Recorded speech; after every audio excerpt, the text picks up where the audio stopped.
नमस्कार, India voice देख रहे हैं आप और मैं हूं आपके साथ शिवम दुबे। बुलेटिन की शुरुआत करेंगे। दिल्ली के मुख्यमंत्री पद से इस्तीफा देने के बाद अरविंद केजरीवाल पहली बार हरियाणा दौरे पर। केजरीवाल ने यमुनानगर के जगाधरी में 1.5 किलोमीटर का रोड शो किया। रोड शो के दौरान केजरीवाल ने समर्थकों से कहा कि हरियाणा में इस बार चुनाव में जो भी सरकार बनेगी वो बिना आम आदमी पार्टी के नहीं बनेगी। केजरीवाल ने कहा कि जगाधरी से हरियाणा के शिक्षा मंत्री चुनाव लड़ रहे हैं। कंवरपाल गुर्जर ने पूरी शिक्षा का बेड़ा गर्क कर दिया। पूरी शिक्षा माफिया पूरी तरीके से माफिया चला रहे हैं शिक्षा को। दिल्ली में हमने पूरी शिक्षा व्यवस्था सही कर दी, यह हम हरियाणा में भी करके दिखा देंगे। जब शिक्षा मंत्री ने यहां कोई काम नहीं कराया तो फिर वोट क्यों देते हो?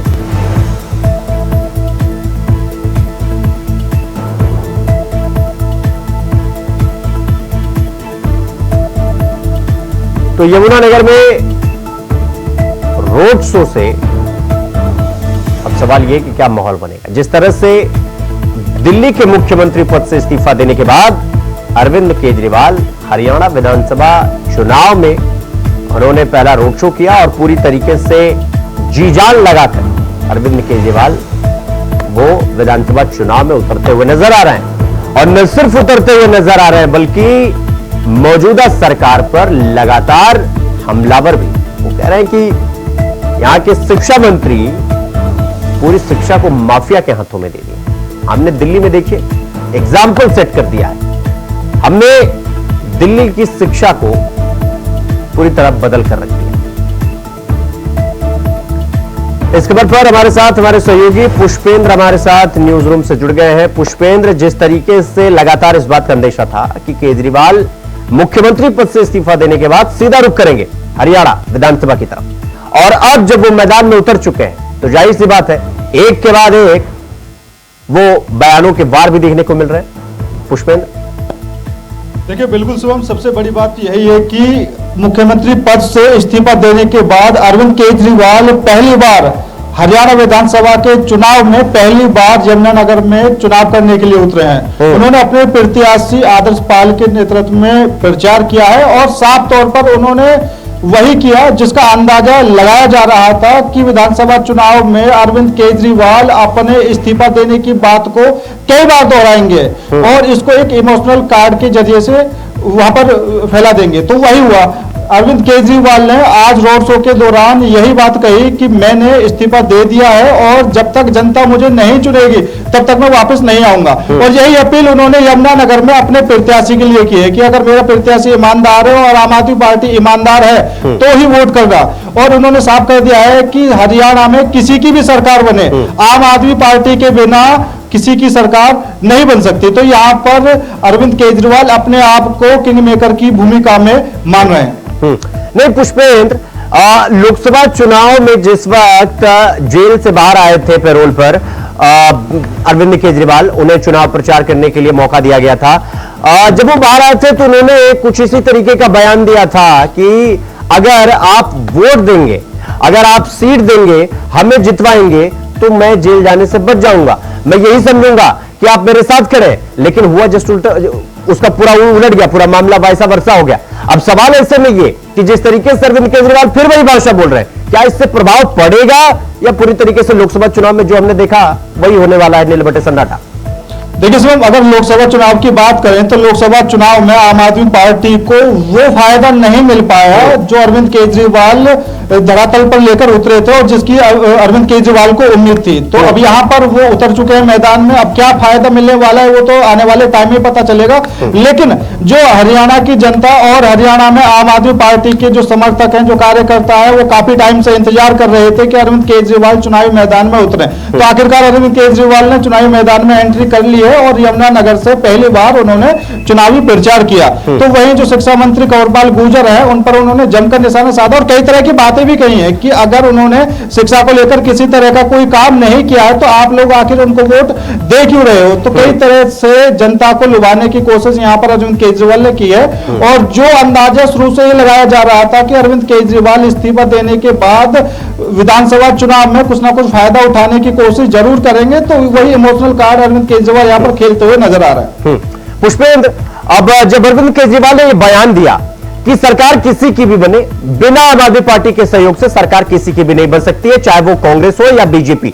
अब जब कांग्रेस से उनका गठबंधन हुआ नहीं, तो इस बयान के क्या मायने निकाले जाए? क्या वो बीजेपी के साथ साथ कांग्रेस को भी प्रत्यक्ष नहीं बट परोक्ष रूप से सिग्नल भेज रहे हैं कि लड़ाई आप भले 1 to 1 की हो, लेकिन कहीं ना कहीं एक फैक्टर आम आदमी पार्टी का है, यानी कि सीट का कॉम्प्रोमाइजेशन कहीं भी हो सकता है, सीट किसी को कम ज्यादा हो सकती है, लेकिन सरकार उसी की बनेगी जिसके साथ हम खड़े होंगे। यानी बीजेपी के साथ साथ कांग्रेस को भी एक संदेश।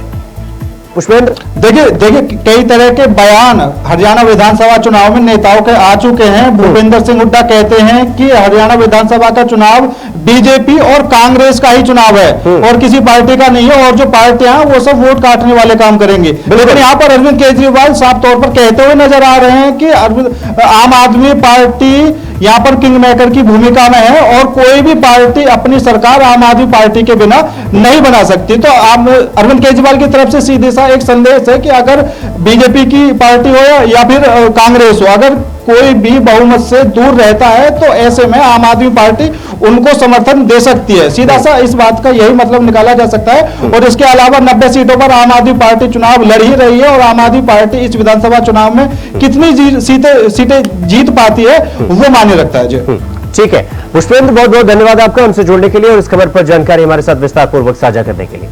तो केजरीवाल का प्रचार और सियासत सातवें आसमान पर, यानी कि न सिर्फ कांग्रेस को बल्कि बीजेपी को भी आड़े हाथों लिया केजरीवाल ने।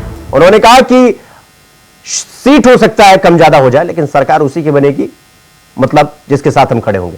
रुक करेंगे अगली खबर की। रुदौली नगर पालिका क्षेत्र में इन दिनों वार्डों में होने वाले निर्माण कार्य में ठेकेदार द्वारा जमकर भ्रष्टाचार किए जाने का मामला सामने आया, जहां नगर के शहीद भगत सिंह हनुमान किला वार्ड में लगभग 39 लाख रुपए की लागत से बनी सीसी रोड में यह पूरा घपलेबाजी सामने आई। नगर पालिका द्वारा बाकायदा सीसी रोड का एस्टीमेट बनाकर ठेकेदार को दिया गया है। एस्टीमेट के मुताबिक रोड का निर्माण कार्य किया जाए, लेकिन ठेकेदारों ने मनमाने ढंग से एस्टीमेट को दरकिनार करते हुए सीसी रोड का निर्माण कार्य करा दिया। एस्टीमेट में सीसी रोड की मोटाई 20 सेंटीमीटर और जीएसबी 15 सेंटीमीटर होना चाहिए, लेकिन जब इंडिया वॉइस की टीम ने शहीद भगत सिंह वार्ड में बनी सीसी रोड का रियलिटी चेक किया तो रोड की मोटाई महज 20 सेंटीमीटर की जगह 16 सेंटीमीटर की बनी हुई मिली।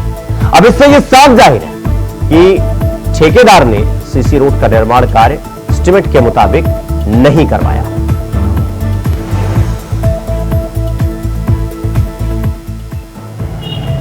जब सब अपने रुदौली में सीसी रोडें बन रही हैं वो एस्टीमेट के मुताबिक नहीं बन रही, तो इस पे देखिए ऐसा है कि एस्टीमेट जेई बनाता है और भुगतान जो होता है वो जितना वर्क होता है उतना होता है। जेई जितना काम होता है वो पक्का काम है, पक्के काम में ना कुछ कम कर सकते ना ज्यादा कर सकते।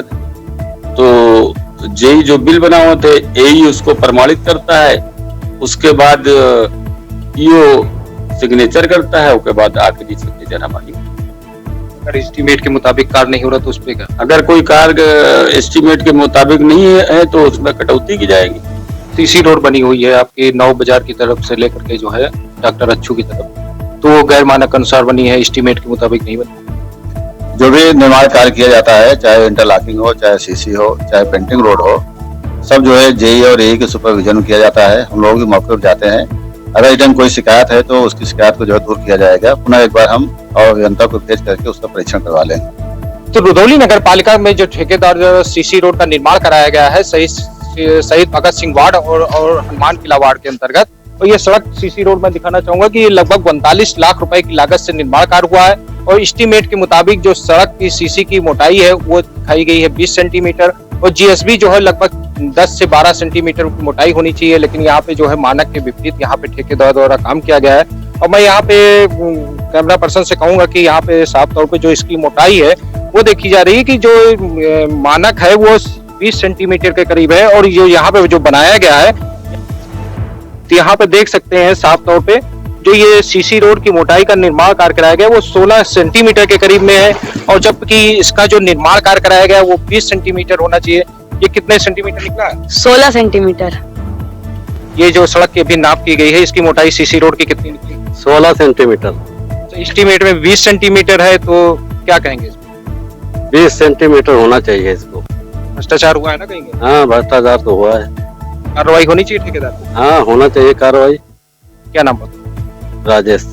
यहाँ पे जो राजेश है, उनका भी साफ तौर पे कहना है कि जो सड़क सीसी रोड की मोटाई है वो लगभग 16 सेंटीमीटर के करीब देखी गई है, और जो यहाँ पे निर्माण कार्य एस्टीमेट में दिखाया गया वो 20 सेंटीमीटर हो गया। जीएसबी की क्वालिटी में भी यहाँ पे कमी की गई है, जो इसका मानक हो जाना चाहिए वो भी गैर मानक अनुसार किया गया है। और आप देख सकते हैं कि अभी जल्द में ही इसका उद्घाटन भी इस सड़क का किया गया है।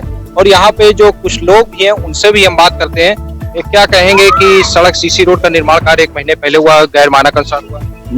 मानक अनुसार लोग बता रहे हैं हुआ ही नहीं। अब जो भी हो, भ्रष्टाचार में तो नगर पालिका एकदम लिप्त हो गई है, और कमीशन के चक्कर में मेरी समझ में नहीं आ रहा है, जनता का पैसा सही उपयोग हो ही नहीं पा रहा है।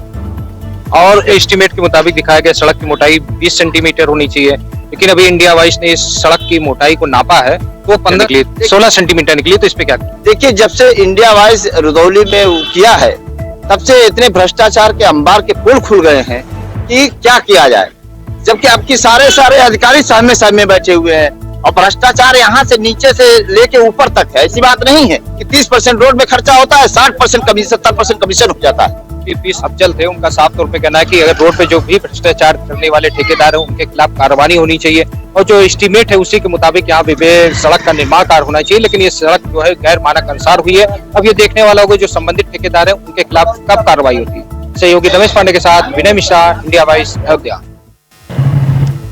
तो विनय हमारे सहयोगी हमारे साथ जुड़ गए हैं। विनय, ये जिस सीसी रोड का आपने वहां पर जाकर रियलिटी चेक किया, एक तो ये शहीद भगत सिंह वार्ड में बना ये सीसी रोड का रियलिटी चेक करने के बाद हकीकत क्या और फसाना क्या, एक तो ये पहले विस्तार से बताइए।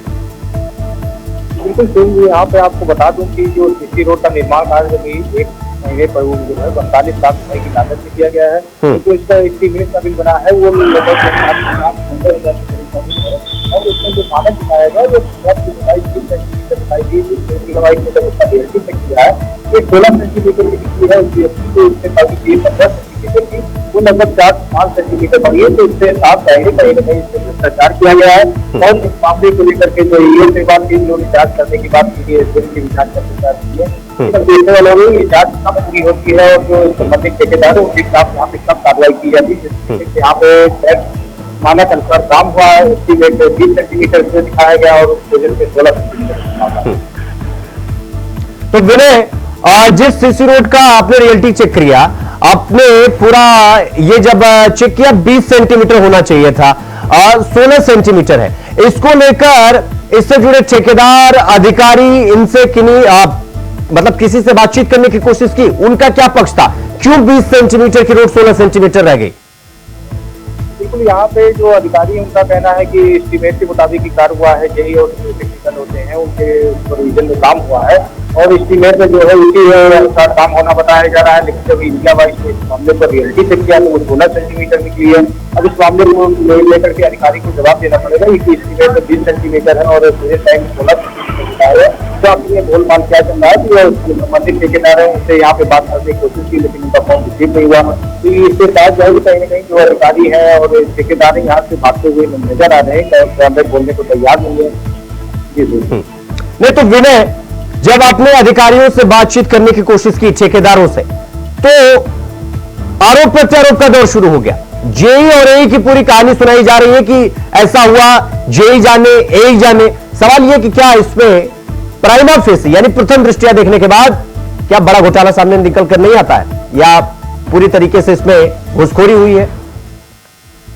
बिल्कुल सेम, यहाँ पे अभी रोड बने 1 महीने हुआ है और कई जगह पे इसमें दरारें भी पड़ना शुरू हो गई है। उसको जो है सीमेंट से टेस्ट कराया गया है। तो जो इसके संबंधित जेई होते हैं उनकी जांच रिपोर्ट अब क्या कैसी है, क्योंकि उनकी ठीक है विनय, ठीक है विनय, बहुत बहुत धन्यवाद आपका हमसे जुड़ने के लिए और इस खबर पर जानकारी हमारे साथ साझा करने के लिए।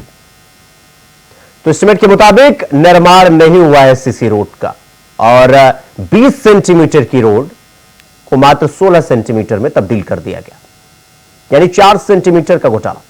और इसको लेकर अधिकारी एक दूसरे पर आरोप प्रत्यारोप लगा रहे हैं। फिलहाल यहां पर रुकेंगे एक छोटे से ब्रेक के लिए। खबरों का सिलसिला जारी है, फौरन लौट रहा है।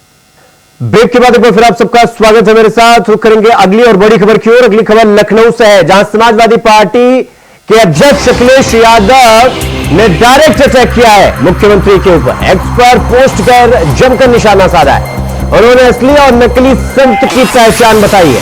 सीएम और पूर्व सीएम के बीच जुबानी हमले अब तेज होते जा रहे हैं। उपचुनाव के पहले यूपी में सियासत पूरी तरीके से हाई हो चुकी है। भाषा से पहचानिए असली संत महंत, साधु वेश में घूमते जग में धूर्त अनंत। ये अखिलेश यादव समाजवादी पार्टी के अध्यक्ष को ट्वीट करके उन्होंने भाषा से पहचानिए असली संत महंत और साधु वेश में घूमते जग में धूर्त अनंत। तो समाजवादी पार्टी के प्रमुख अखिलेश यादव ने अटैक किया है बिना नाम लिए। इशारों में ही मुख्यमंत्री के ऊपर जमकर निशाना साधा अखिलेश यादव ने। तो ये बड़ी खबर हम आपको बता रहे हैं। सोशल मीडिया प्लेटफॉर्म एक्स पर पोस्ट करके समाजवादी पार्टी के अध्यक्ष ने असली और नकली संत की पहचान बताई।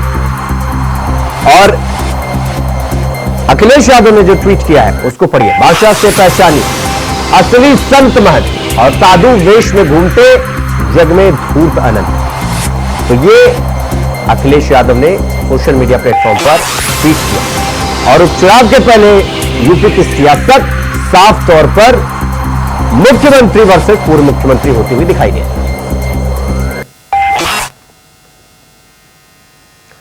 तो खबरों में आगे बढ़ेंगे। रुदौली तहसील में नायब तहसीलदार रुदौली और अधिवक्ता के बीच किसी मुकदमे को लेकर तीखी बहस हो गई, जिसका वीडियो सोशल मीडिया पर वायरल हो रहा है। अधिवक्ता रमेश शुक्ला ने बताया कि उत्तर प्रदेश राजस्व संहिता धारा 34 का अनीता बनाम राम नरेश के खारिज मुकदमा नायब तहसीलदार रुदौली के यहां लिस्ट में लगा हुआ था। आपत्तिकर्ता द्वारा अपने अधिवक्ता को बताया गया कि कोर्ट पर सुनवाई शुरू हो गई है। जो मुकदमा खारिज हुआ था उसी पर सुनवाई हो रही है। जानकारी होने पर अधिवक्ता कोर्ट पहुंचे, लेकिन नायब तहसीलदार ने उनके द्वारा दिए गए विधिक तथ्यों को नजरअंदाज कर बिना पक्षों को सूचित किए आदेश पारित करने पर आमादा, जिसको लेकर अधिवक्ता रमेश शुक्ला और नायब तहसीलदार के बीच जमकर कहासुनी हो गई। तो वही नायब तहसीलदार रुदौली कुछ बोलने से कतराते हुए नजर आए और रुदौली कुछ बोलने से नजर आए। नायब तहसीलदार और उनके बीच में जो कहासुनी हुई उसको लेकर वकील और नायब तहसीलदार के बीच में कहासुनी हुई और नायब तहसीलदार कुछ भी बोलने और कहने से कतराते हुए नजर आए।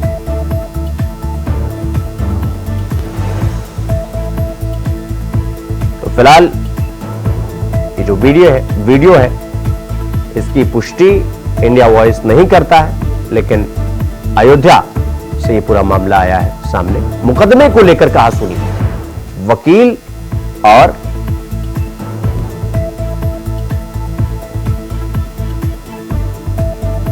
तहसीलदार के बीच में, नायब तहसीलदार और अधिवक्ता के बीच में तीखी बहस हुई।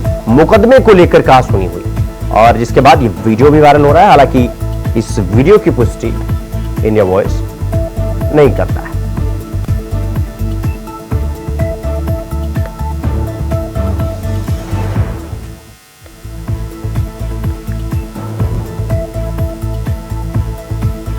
नायब तहसीलदार और अधिवक्ता के बीच में कहासुनी, मुकदमे को लेकर कहासुनी हुई और कहासुनी वाद विवाद में तब्दील हो गया और इस पूरी बातचीत, बहसबाजी या घटना जो भी कहिए, इसका वीडियो सोशल मीडिया पर वायरल हो रहा है।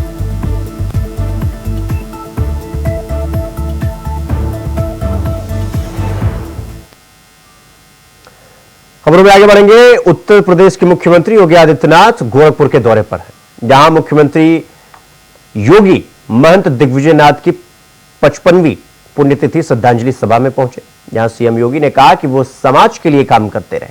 संतों का जीवन देश धर्म के लिए समर्पित। सुनिए मुख्यमंत्री ने क्या कुछ कहा।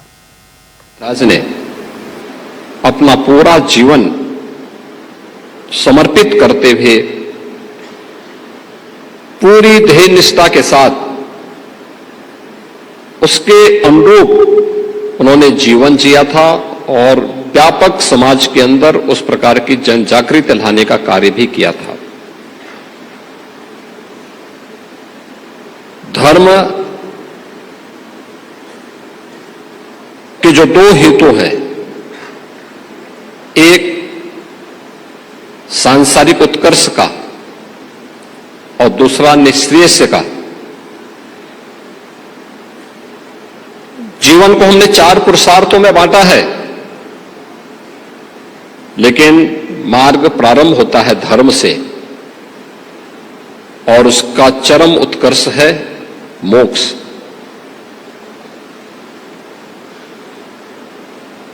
धर्म के उन लक्षणों को अंगीकार करते हुए उसके अनुरूप जीवन जीते हुए उनका पूरा जीवन समर्पित था। सांसारिक उत्कर्ष के लिए क्या कुछ आवश्यक है, इसके लिए एक सभ्य समर्थ समाज की स्थापना के लिए सबसे पहली आवश्यकता है अच्छी शिक्षा। विराट अवधारणा को ध्यान में रखकर के ही उन्होंने जिस महाराणा प्रताप शिक्षा परिषद की स्थापना की, शिक्षण प्रशिक्षण संस्थानों को आगे बढ़ाना प्रारंभ किया।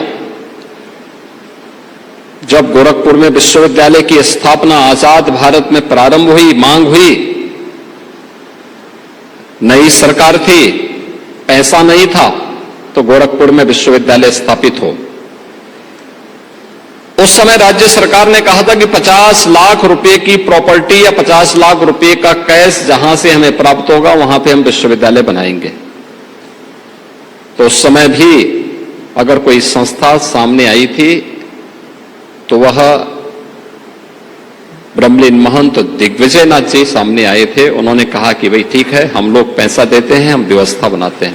वे निरंतर इस उद्देश्य को लेकर के कार्य करते रहे। एक तरफ समाज के निर्माण के लिए कार्य करना है, दूसरी तरफ समाज की विकृति को दूर करते हुए एक लंबे समय तक समाज कैसे सुरक्षित रहे। हम सनातन धर्म की रक्षा करने के लिए भारत की एकता और एकात्मता को बनाए रखने में कैसे सफल हो सकते हैं, इसके लिए भी उनके जन जागरण के कार्यक्रम चलते रहे। बिना किसी से रुके, बिना डिगे, बिना झुके, बिना किसी की परवाह के बगैर कोई साथ में सहयोग करता था तो, नहीं करता था तो। अछूतोद्धार के लिए कार्य करना है, छुआछूत अस्पृश्यता के खिलाफ आवाज उठानी है। कोई अकेले व्यक्ति बड़ी निर्भीकता के साथ उस आवाज को उठा सकता हो। महंत दिग्विजय नाथ जी महाराज और महंत अवैधनाथ जी महाराज उस समय की सरकारों की परवाह भी नहीं करते थे और जिन्होंने उस समय के समाज की उन रूढ़िगत जो मान्यता थी उसकी भी परवाह नहीं की, लगातार बोलते रहे, लगातार करते रहे। परिणाम आज हम सबके सामने है। गोरक्षपीठ इन पूज्य आचार्यों के नेतृत्व में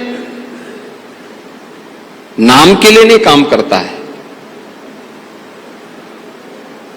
हर काम देश के नाम होना चाहिए, हर काम सनातन धर्म के नाम होना चाहिए और इन पूज्य संतों की साधना और उनके संकल्पों का